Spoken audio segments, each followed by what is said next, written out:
નમસ્કાર, હું નીતિન પટેલ. તમે જોઈ રહ્યા છો સમાચાર મેં આગે ન્યૂઝ. હવે જોઈએ આજના સમાચાર.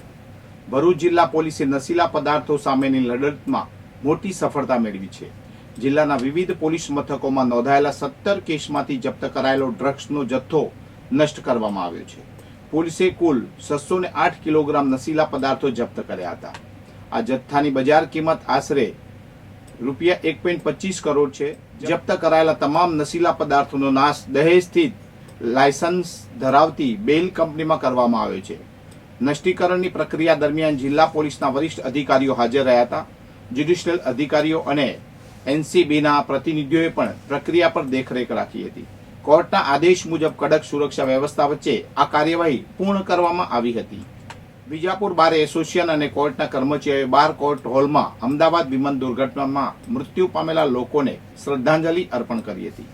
કોર્ટના સિવિલ અને જ્યુડિશિયલ મેજિસ્ટ્રેટે SS અજમેરી અને DR પટેલની ઉપસ્થિતિમાં 2 મિનિટનું મૌન પાળવામાં આવ્યું હતું.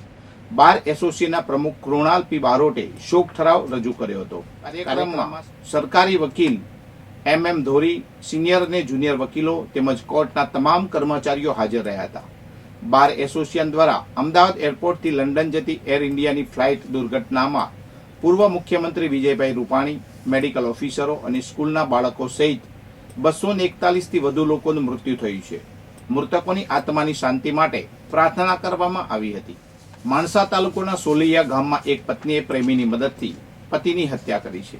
બનાસકાંઠાના ધનાળા ગામના વતની ભુરાભાઈ ચૌહાણ, ઉંમર વર્ષ 38, છેલ્લા 12 વર્ષથી સોલૈયા ગામમાં રહેતા હતા. તેમના પત્ની રમીલાબેન અને 2 બાળકો છે.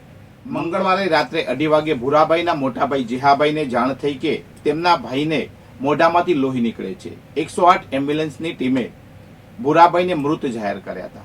મૃતદેહ ઓરડીમાં ખાટલા પર હતો. મોઢામાંથી લોહી નીકળતું હતું અને જીભ બહાર આવેલી હતી. ગળા અને ખભા પર ઈજાના નિશાન હતા. તપાસમાં બહાર આવ્યું કે રમીલાબેન છેલ્લા 1.5 વર્ષથી ધણાળા ગામના પ્રકાશ ગોહિલના સંપર્કમાં હતા. પ્રકાશે રમીલાને પત્ની તરીકે રાખવાનું વચન આપ્યું હતું અને રમીલાએ પતિને પ્રકાશે આપેલી ઊંઘની દવા ખવડાવી અને રાત્રે 12 વાગે ઊંઘમાં રહેલા પતિના ગળા ઉપર લોખંડના પાવડાથી હુમલો કર્યો હતો. PI PJ ચુડાસમાના જણાવ્યા મુજબ અગાઉ એક વખત રમીલાએ શાકમાં ઊંઘની દવા નાખી હતી, પરંતુ પતિએ શાક ન ખાતા તેમનો પ્લાન નિષ્ફળ ગયો હતો. હત્યા બાદ રમીલાએ પ્રકાશને ફોન કરી જાણ કરી હતી. પોલીસે બંને આરોપીઓની ધરપકડ કરી લીધી છે. સુરેન્દ્રનગર મહાનગરપાલિકાએ વઢવાણને હેરિટેજ સિટી બનાવવાના પ્રોજેક્ટ અંતર્ગત મોટી કાર્યવાહી કરી છે. વઢવાણ ધોળીપોળ વિસ્તારમાં ભારે પોલીસ બંદોબસ્ત વચ્ચે 42 જેટલી ગેરકાયદેસર દુકાનો તોડી પાડવામાં આવી છે. આ દુકાનો વર્ષ 2005થી ગેરકાયદેસર રીતે ઊભી કરવામાં આવી હતી. મહાનગરપાલિકાએ દુકાનદારોને 2 વખત નોટિસ આપી હતું, પરંતુ તેમણે દબાણો દૂર કર્યા ન હતા. આખરે મનપાએ JCB અને બુલડોઝર સાથે દબાણ હટાવ ઝુંબેશ શરૂ કરી હતી. કાર્યવાહી દરમિયાન ગણેશપાન અને આજુબાજુની દુકાનોને તોડી પાડવામાં આવી. આ સમયે મોટી સંખ્યામાં લોકો ઘટના સ્થળે એકત્ર થયા હતા.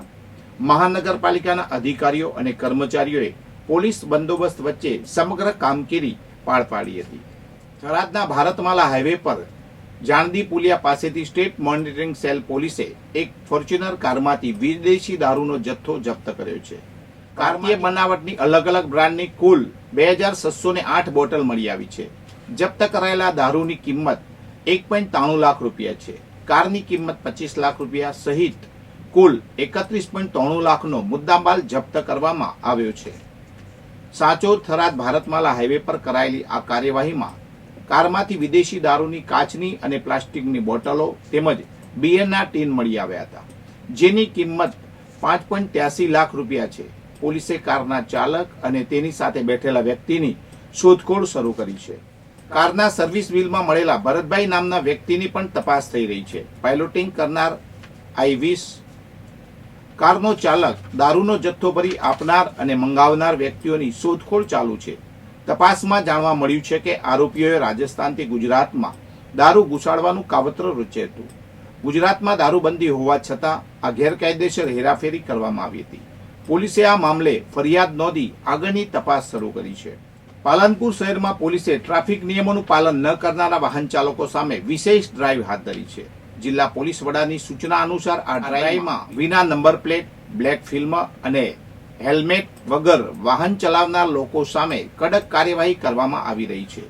વિશેષ રૂપે જોરાવર પેલેસ સંકુલમાં આવેલી સરકારી કચેરીઓમાં ફરજ બજાવતા કર્મચારીઓ પણ આ કાર્યવાહીમાંથી બાકાત રહ્યા નથી. પોલીસ ઇન્સ્પેક્ટર અને તેમની ટીમે જોરાવર પેલેસ સંકુલના ગેટ પર ખાસ ચેકિંગ હાથ ધર્યું હતું. ટ્રાફિક નિયમોનું ઉલ્લંઘન કરનારા સરકારી કર્મચારીઓ સહિત તમામ વાહન ચાલકો પાસેથી નિયમ મુજબ દંડ વસૂલવામાં આવ્યો છે. આ કાર્યવાહીથી શહેરમાં ટ્રાફિક નિયમોનું પાલન વધુ સારી રીતે થશે એવી આશા છે. વધુ સમાચાર માટે જોતા રહો સમાચાર મેં આગે ન્યૂઝ. નમસ્કાર.